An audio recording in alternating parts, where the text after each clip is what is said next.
design. See, I really like that. So it can save you time. However, I'm just going to do a blank presentation. So I click on the plus and it brings up this right here. All right. So the way the interface works, it gives you a default style. Okay. And here's the thing about this presentation. It assumes that you're going to start by having sort of a title page for your presentation. All right. So you've got click to add title, click to add subtitle. That's why it says like that. So I'm going to go ahead and click on it and I'm going to put in practice. Excuse me. Yes. Ross, this is Rita. I'd like to know, like in other words, if you develop something now, you create something now, could that be used as a flyer? That is a good question. I don't know how you can. There's possibly a way you could use this as a flyer. I will show you, and someone please remind me of this at the end because I always ask for more things at the end. You can export this into a PDF that I suppose maybe you could make into a flyer. I haven't thought about that. Good question. You can definitely, if you go into a Google Docs, you can create flyers in there. There are templates for flyers. So I realize you're saying we're in slides and kind of make the slide into a flyer. So that I'm not sure about, but I know you can make them in Google Docs, and I'll show you what the PDF looks like at the end. So what I just want to ask you, so this particular, what a slide is a bunch of slides, you know, like in other words, there's a first slide and then there's slides to back up the, intention of the program of the presentation. Right. Okay. Thank you. A slide is essentially a presentation. To do it, you're going to have a device to display the presentation. And you can use a computer, which is attached to a projector. So if you want to do it on a big screen, you can use and I've done this. I've used screen mirroring. I have Apple product, so I use that. I have an Apple TV, one of those little boxes on my television set, or a smart TV will do it. And you can do what's called mirroring, and you can show what's ever on your device. So you could have it on a smartphone, you could have it on a tablet, or you could have it on a laptop. So you could then put it out to a TV. So if you're someone's house and you want to show them, maybe you've made a presentation about a trip you took, which is I've done, by the way. I've done presentations on trips and things using PowerPoint. I'm just showing you here the basic setup, and so it defaults. Always gives you the first slide is a title slide, and then I'm going to fill in the next thing, and this is going to say for our class today. That is the subtitle for it, practice for our class today, and that's now on there. There's different. Yes. This is a little off subject, but you brought up PDF. What's the difference between a PDF and a document? A PDF stands for portable document format. And it's a universal way that you can take information that's in various file formats, whether it's a spreadsheet, a document, or you can do this also. And it exports it in a sense as a permanent portable file.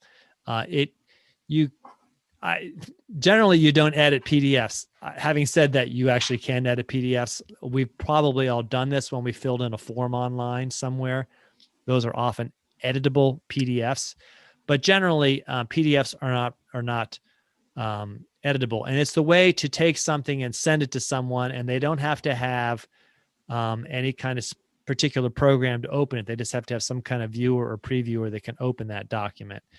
And it's not editable, so you can't go in and change it. But you can do any number of types of files as a PDF. So I'll show you. I mean, to do it here, you just go File, Download. That means download this, and you can choose to download it as a Microsoft PowerPoint, as an ODP document. I don't know what that is, or the PDF document, or plain. There's other things you can do. You can do it as a JPEG.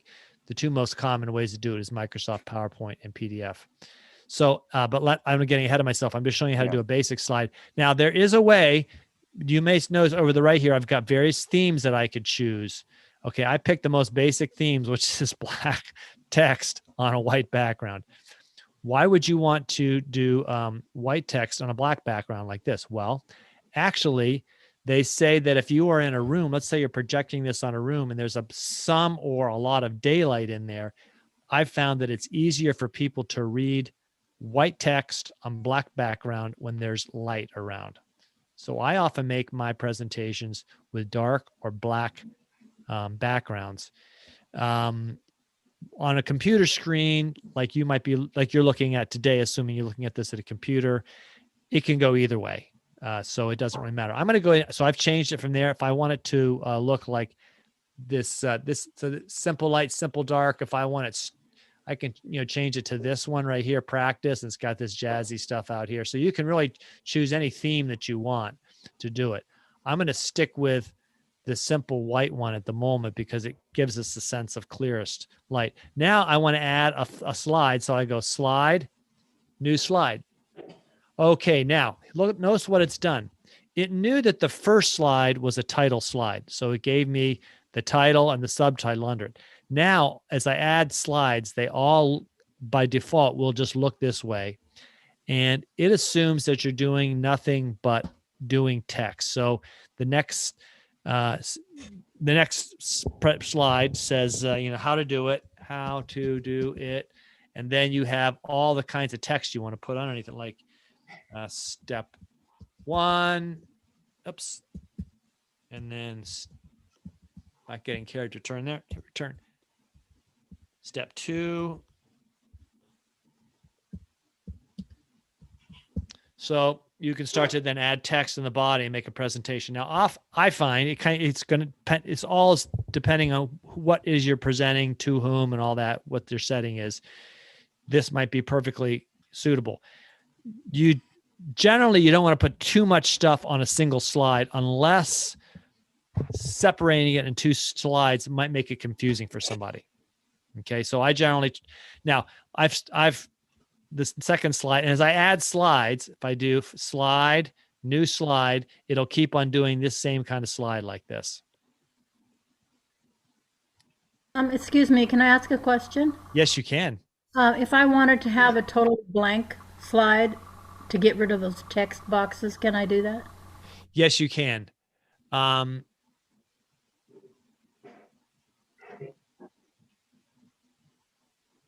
So you want to put a new slide in, and the format, there's 2 ways you can do it. You could, if you do new slide, you can see it looks like it's blank over here, but it's got this here. Here's the quick workaround I do. There's a quick workaround. I click on the edge of the box and I delete it like that. And then I take this and I delete it fast. It's gone. So that's gone. And then if I want to do a lot of blank slides after that, because that's kind of how I work, I tend to have lots of different types of slides and I want them to start out blank.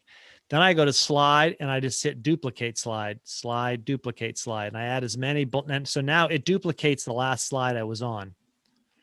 If I want. Okay, thank you very much. You can also go into slide, apply layout, and down here is a blank one right here, which is another way you can do it. So let's say I'm on this slide. As soon as I do new slide, it mimics the one I had above it. If I want a slide to be blank, I go down here to apply layout and I find that blank one down here, and it now makes me a blank slide. You can do it that way. So now I can just hit duplicate slide, duplicate slide, duplicate slide. I found the fastest way to get blank slides into a presentation is that way. A little bit faster than doing it the other way, where you go up here to slide, apply layout, and scroll down here. However, look at this. There's all sorts of different things you can look at here that you might want to use. So you can, you got title in 2 columns. There's your title slide. There's your section header. So sometimes if you're doing certain types of presentations, study this, because this might be the way you want to do it. I'm going to show you a simple way to take blank slides and put things in them. Now, let me go back up here to this thing that said how to do it. So now when I click back on that box, you can see the whole box is surrounded in blue. If I want to change the font in there, I go in here and I highlight that font. I actually want that to be bigger. And I want to change the font. So over here is my font, Arial, and this is the size 25. And that's the default into slides, Arial 25 or Arial 25 for this header right here. So I go in here and I say, I really don't like that. I want it to be Montserrat. Montserrat seems to be kind of my go-to font these days, and I want it to be bold. All right, so it's a bit bigger. Oh, I think I want it to be bigger. So highlight it again, and I can go over here and I can do a click on the number, and it will drop down all the choices that I have of font size. So let's do 34 or sorry, 30. And I think, well, actually, I want it to be 31. Well, 31 isn't a choice here. I could type 31 in like this. I could just highlight that and type in 31, hit enter, and made it 31. Another way I can do is I can highlight and I can just do plus or minus, and that'll change my font size. So lots of ways to change your font size. And you're going to have to play around with this because generally, you want it to be bigger than you think. I always make my texts and titles as big as I can get away with because I don't know what someone is looking at. Now, on a computer screen like you're looking at me today, you can generally read it. But I'll be honest, I've got bifocals. Well, I've progressive lenses, and I have to tip my head up to sometimes read the computer screen. I can read step 1, step 2. That's not a problem. Now, let's say I want to make these a bulleted list, step 1, step 2. So I highlight them both and I go over to my bullet drop down right here. These little 3 dots. This has some more of the icons I can use, and I can choose this one, which is bulleted. Now those are bulleted. And I think, no, actually I want that to be numbered. So I go over here and I make them into numbers.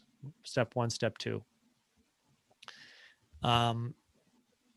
These are, if you've been in any Google or you work any Microsoft product, these menus across the top are familiar to you. The file, the edit, the view, and you've got insert. That's where I insert an image.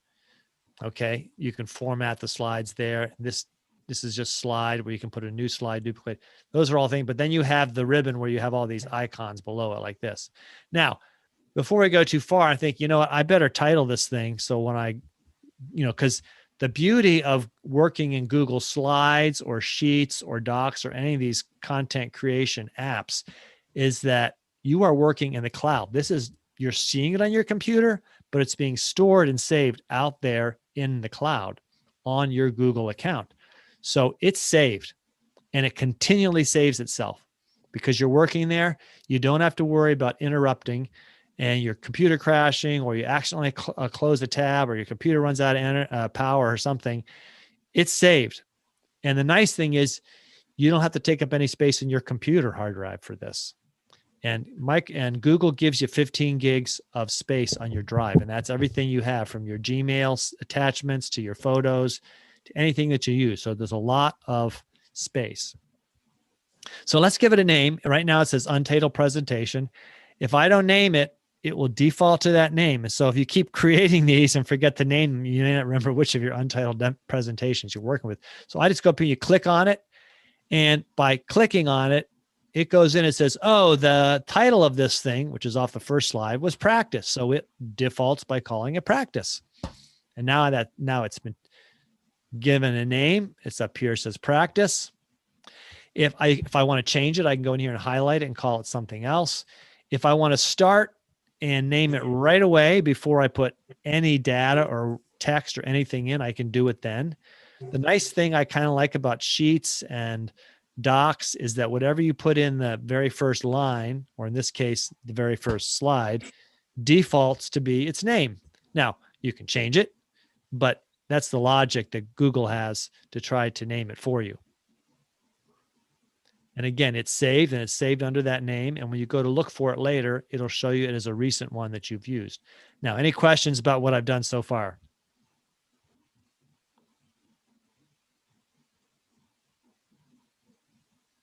Okay. Let me now show you how to take a blank slide like this and put an image in it and a text box. All right. So the first thing I'm going to do, you can go up here to this and you could say insert. And the first thing you've got is an image. in that menu, and you can use this, and you can get one uploaded from your computer, or you can go to your Drive, or you can go to your Google Photos, which is what I do. I find it best to put everything in Google Photos that I want to work with in Google Slides ahead of time. That's the quickest and fastest way to get those images onto your slides. Saves time. So if I have them on my computer on my hard drive and I want to use them for a slides presentation, I quickly, I just go and I select them all. I import them into my Google Photos app and call them an album, like, presentation, practice, class, whatever. And then later I can find it, and I'll show you how to do that in a minute, in fact. Okay, that's one way to do it. Another way I can do it is I can right click it right here, and that didn't do it. Okay, let me see. Hang on. No, sorry, it doesn't do that. I thought right clicking insert it. Or the easier way to do it is go up here. There's a little icon right there that says insert image. That's the fastest way. Just go insert image. Now here it brings you that same drop down menu. Where do you want that image to come from? From your computer.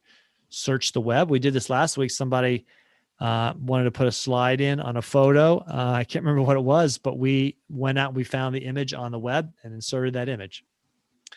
You can find your Drive. Again, your Drive is your storage for all your Google apps, any kind of product, photo, anything that you've got. But in this case, I'm going to go to Photos because I mentioned to you that Photos is the quickest and easiest way.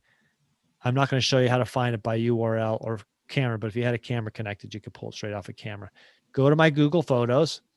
Now it pulls up out photos that I have, and it just shows lots and lots and lots of photos that I've got in my Google Photos.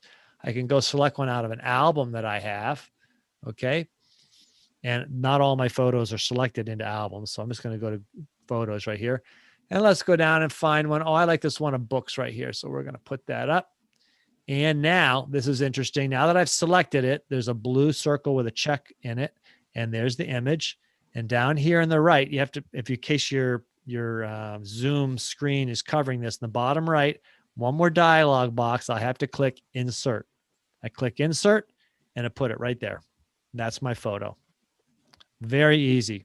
And again, if I were having to upload it from a computer, it would do that. It might just take a little bit longer because depending on the file size, not terribly long, but again, I find it's easier to go through a selection of photos, choose the ones I want to use in a presentation or more than I might want to use in a presentation, and put them all onto my Google Photos. And then I can find them quickly when I'm doing the presentation. Okay. So I've got a photo there. Nice image. I'm sorry, Russ. Yes. What if your photos are not in Google Photos? So then I would have chosen to upload them from my computer. Okay. Then I would get a dialog box taking me on my computer drive. Where in your computer drive is it? Yeah. And like I said, it's a little faster if you start by selecting them and putting them into your Google Photos, because then when it comes to doing the presentation, it's a little faster to put them together. Can you transfer photos into Google Photos? Yes. And Google Photos is a great app, by the way. Just like anything else that's an app in Google, you can share that with someone else. They can see your photo album. I've done that in trips in the past for the family. I've put photos in my Google Photo drive. Google Photos album. Now, here's the thing. Just notice it always defaults by putting a photo as big as it can get it. All right. So it's giving a little margin here and here. The photo can't be bigger to the right because then it would spill over the borders. However, you can adjust this image. I've clicked on so I was in the margin. I've clicked on the image, and you can see there's little dots around each of the sides and corners. And those are places that I can grab this and I can stretch it. Now, if you stretch it sideways like this to fill the screen, you've distorted the image. Okay. So those books aren't actually that fat. I'm going to click undo. And hang on. Let's see, edit, undo.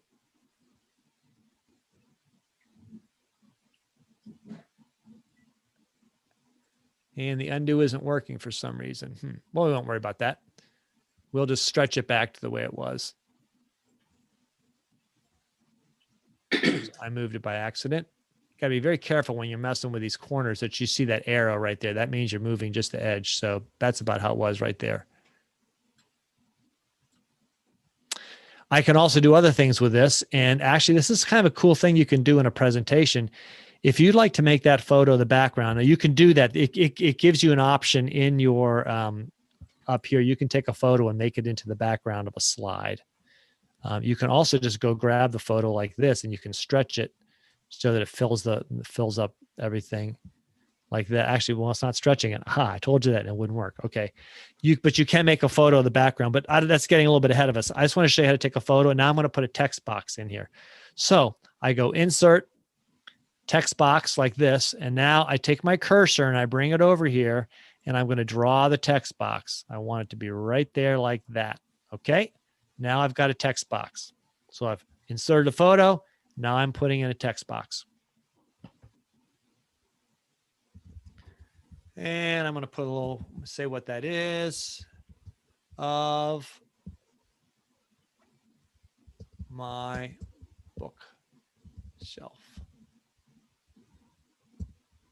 Picture my bookshelf. All right. Now that's kind of hard to read, isn't it? I mean, I find that really hard to read. So what I'm going to go in here and say, no, I want that to be a lot bigger so people can read that. So I'm going to go up here. And again, I'm going to change my font. I don't like that Arial. I want the Montserrat. I want it to be Montserrat, bold, and let's make it bigger. I keep clicking on the pluses, and I'm going to make that as big as I can get it. And now now what I've done, see how the F is dropped off bookshelf? Don't want that to happen. There's two things I can do now. I can make the font a little bit smaller like that. I got the F back on the bookshelf. Or I can say, well, you know what? I got a little more space here to the left of the text box. I could make that text box a little bit bigger like that. And then I'll highlight that text again and make the font bigger. And I'll keep on going until bookshelf is as big as, okay, that's as big as it can get without dropping that F. Okay, picture of my bookshelf. So that's actually pretty legible. I think someone could see that anywhere. The text box itself has disappeared because that's just showing you where it goes. So that's a handy way to insert a text and put a text box. And this is really the most common thing you will do. Now, let me show you. Let's do another one. I'm going to go to another slide right here. And I'm going to do, I'm going to put a picture in. So I go up here to my image and I'm going to pull out of photos. And let's do one of this guy right here. I've selected this one and I'm going to hit insert. And now we've got a photo in there. And that is actually a photo of two electric bikes. And I'm thinking, okay, that's nice, but I actually want the photo to be to the right and I want to put my text box on the left. So I click outside of it. Now I'm out of it and I click back in it. Now I just grab the whole thing like this. Notice that my arrow is pointing up. That means it's not on the edge of the image. And I pull it over here to the right about where I want it to be, like that. Okay. Let's hit undo. I can also do that by going up here to format options, position. This gets too granular. Let's not do that one. Let's just go to. Don't you have a line, center, a line? Yeah, I'm looking for that one and it disappeared when here we go. Let's see if I've got it back now. Okay, folks, I lost that one. Now, where is the chance to put the line? Well, we won't worry about that. I was just going to show you that you can also use it to adjust the text box to the left or the right with it. There's a way you can do that. I find it easy just to drag it over like this. I'm very manual with my stuff. I just put the stuff in. Now I'm going to put a text box over here. So I go to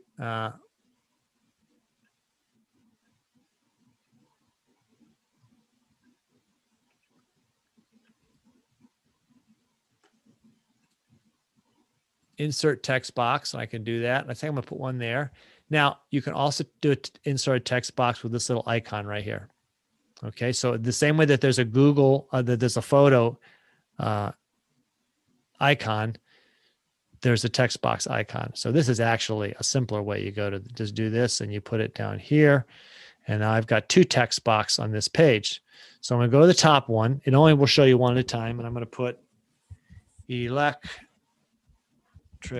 bikes. And then in the bottom text box, I click down here. I say new spring 2021. Okay. Now you can see that neither of these is they're not in line with each other. So I'm going to bring this one over a little bit. So it's in line with that one. And as before, I want this to be more legible. So I'm going to increase the font. Let's change it to that Montserrat bold. And let's make that bigger. And I'm going to make it as big as I can until electric loses its C. Okay, that's as big as I want it to go. Electric bikes. Same thing down here. I highlight it and I just keep it bold Montserrat. And I'm going to keep on making it bigger until one of those words doesn't fit in the text box, or the text box doesn't fit in the, there we go. Now, I made that as big as I can, but if you look at it, you see now these two aren't the same size, and I don't like that. So I'm going to go up here and I'm going to say that one's 32 because I clicked on it and it showed me that this is 32 up here. See there? So I'm going to go down here and I'm going to say, okay, I'm going to make those the same. So I'm going to take this and I could hit the font size. I could do a drop down. There is no 32 option, but I can type 32 in. So I'll type 32 in. Now I've got 32. I can also use that little plus and minus right here to decrease it. And I want to make sure these two are kind of aligned with each other. Pull that alignment over slightly. Okay, electric bikes, new spring 2021. So very simple thing you can do in a background. Sorry, with a photo. Now let's say I'm thinking, that's actually not the best photo for that. So to change a photo is very easy. You can right click and go down here to replace image. All right, I'm going to do that again. There are two ways you can do it. You can go to no,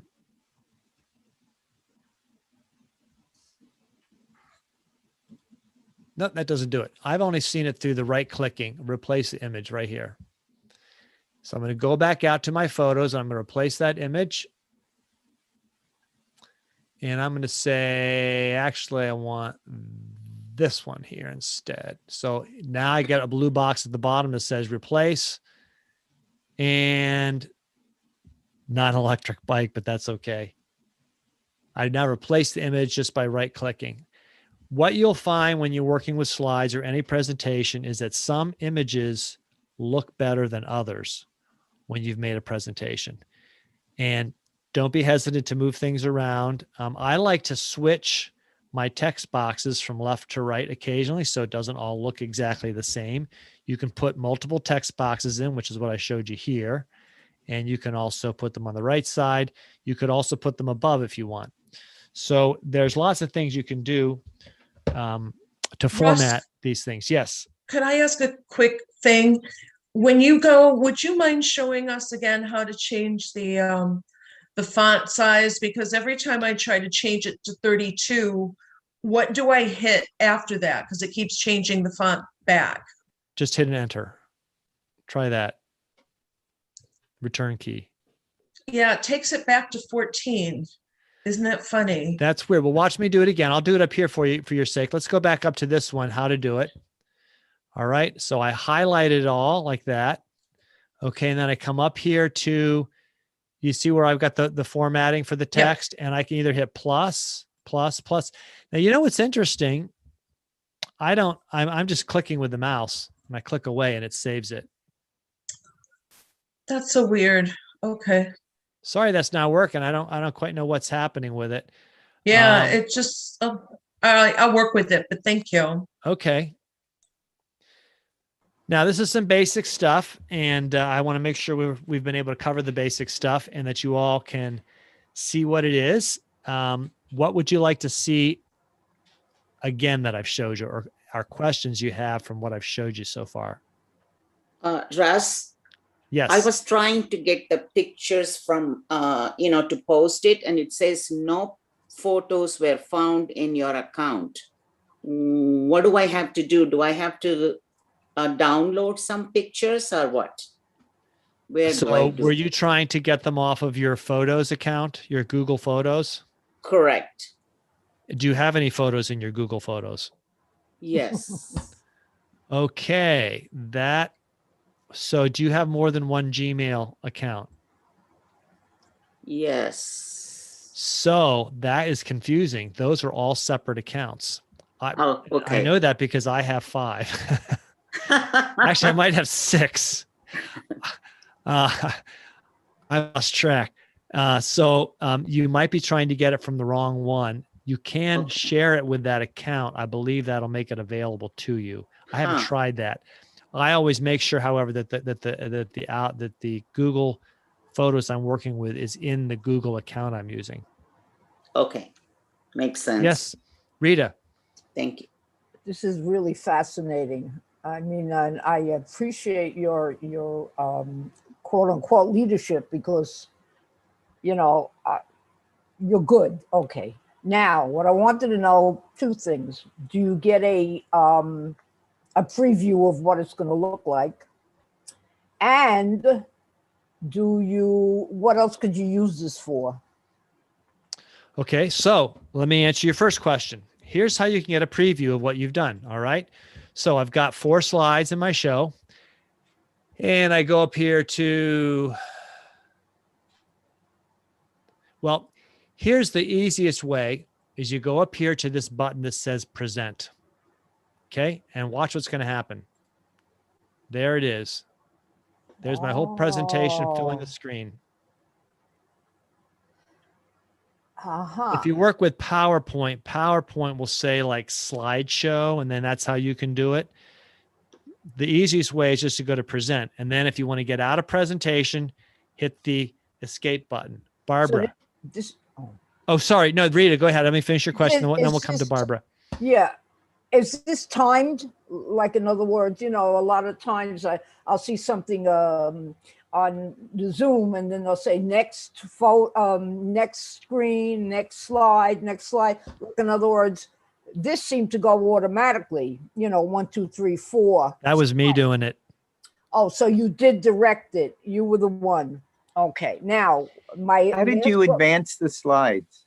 2 ways. One is you can use your mouse. That's what I do. Unfortunately, I have a mouse that has a very touchy scroll wheel. So sometimes when I'm teaching classes, I skip slides real quick and everyone goes, whoa, where'd you go?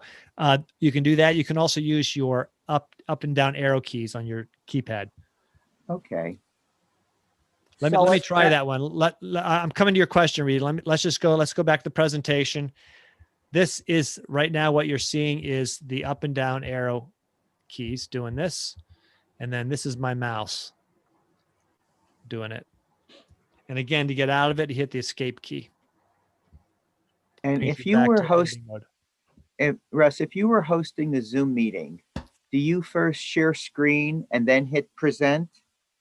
Is that the sequence of how you do it? Good question.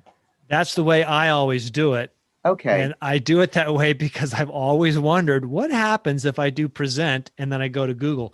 So let's do something. Let's experiment. I'm going to go to present. And just to let you, I've never hosted a Zoom meeting because I'm sort of scared I'm not going to get it right. Okay, so we're going to do that. I'm going to stop sharing. Okay, I was presenting. Now stop sharing. I see you all.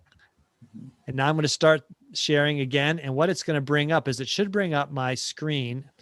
Okay, it brought up, let me stop share again. Right, this is your desktop.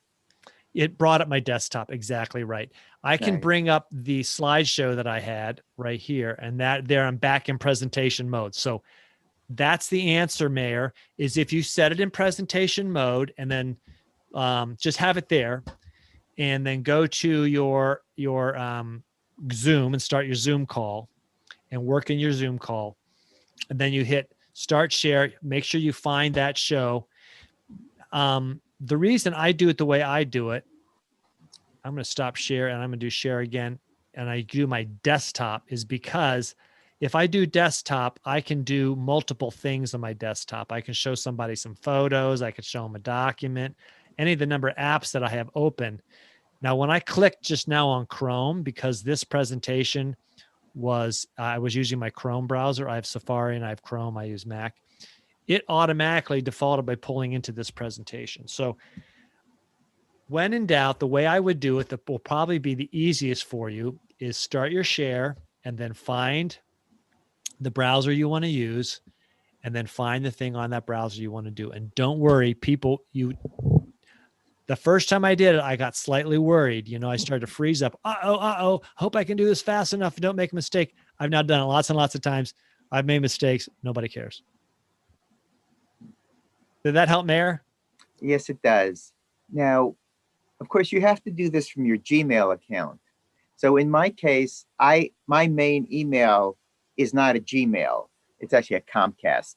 So if your Zoom invitation is on a non-Gmail account and you're the host, do you have to forward it to your Gmail account and then you can go ahead?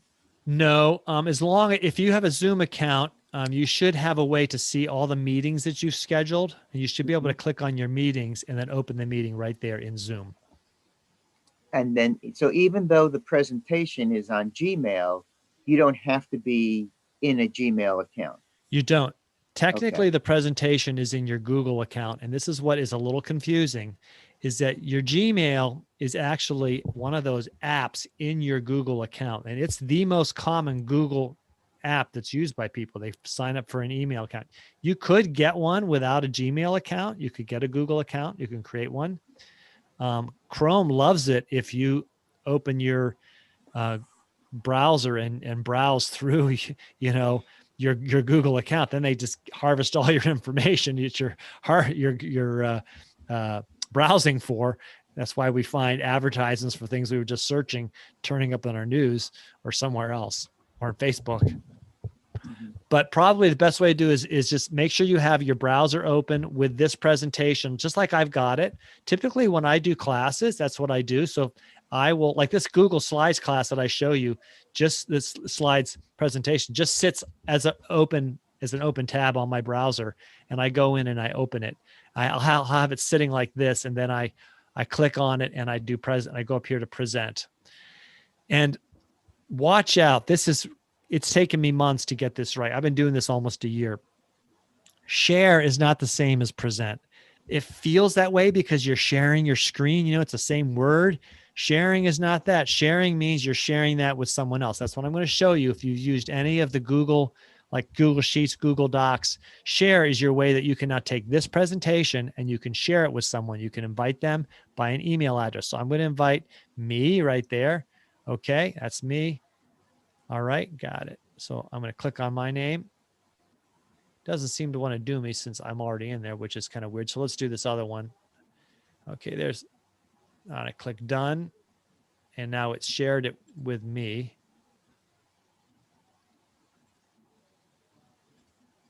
And how did you get notice of it? An email? It came to my email address. Uh-huh. It was shared with me. And then depending on the settings that I said, so up here are the settings, you can make them, that person you've selected, actually it's over here to the right. When you select a person, you make them a commenter, a viewer, or an editor. Editor means they can go in and change anything. Viewer means they can just see it, but they can't edit it or change it. And commenter means they can go in and they can add comment bubbles to anything there, but that doesn't actually change it. So it's a good way if I wanted to make this, if I was making this presentation, I want to send it to somebody and say, what do you think about it? I can make them a commenter. They could go in and comment on the slides, move this one to the left, move this one to the right, get rid of that image, whatever you want to do. Barbara, did you have a question?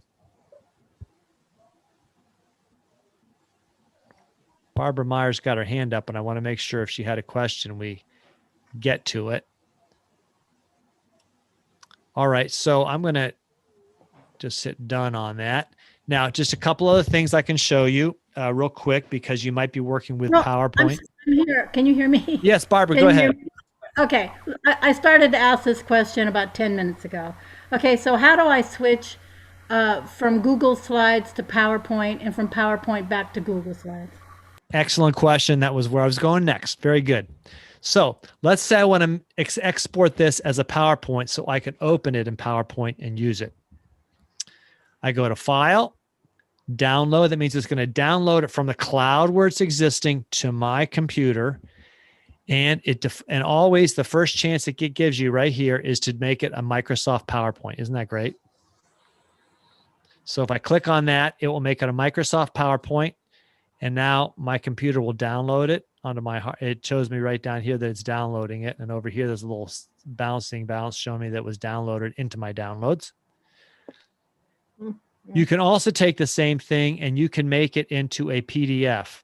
And that will then come to somebody as a thing they can scroll through and view. And I get those often in classes I take. I take writing classes, and I'll sit through the hour-long presentation, and they will send me a PowerPoint of the whole thing, and they'll also send me a PDF. The PDF's a little faster to go through. I can even print the PDF out as notes from the class if I want to. So there's different advantages, but you can make that right here into a PDF. You can export it as a PDF. Now, if you've got a PowerPoint that you want to bring in and work on slides, not quite so easy to do. You first have to take that PowerPoint and save it to your Google Drive. Okay. So I'm going to go back up here to this account, the one I've been using, and I come over here and I click on the waffle. And now here's all the apps. And one of them is called Drive. That's just the massive storage app.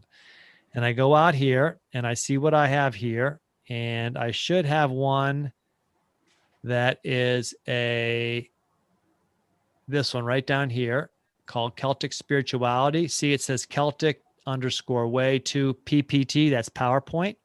So it has been put onto my drive. I also could take one from my computer and download it onto my drive. You do that, go up here, you go to my drive, and you all have this, by the way. If you have a Google account, you have a Drive account.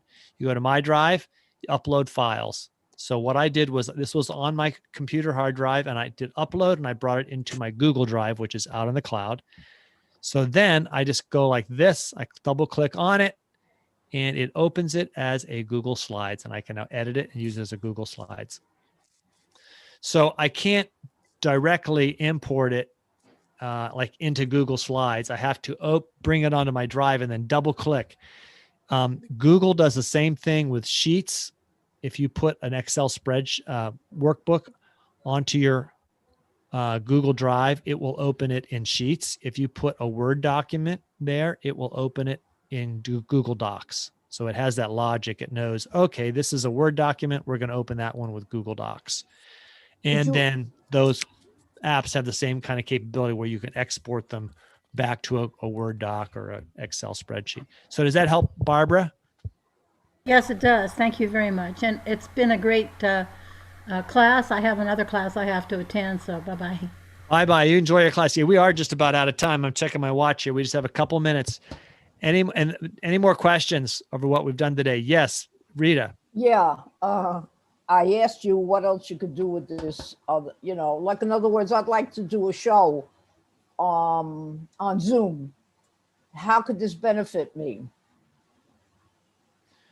Well, what do you want to do a show for, and who do you want to show it to? My Zoom community. Okay.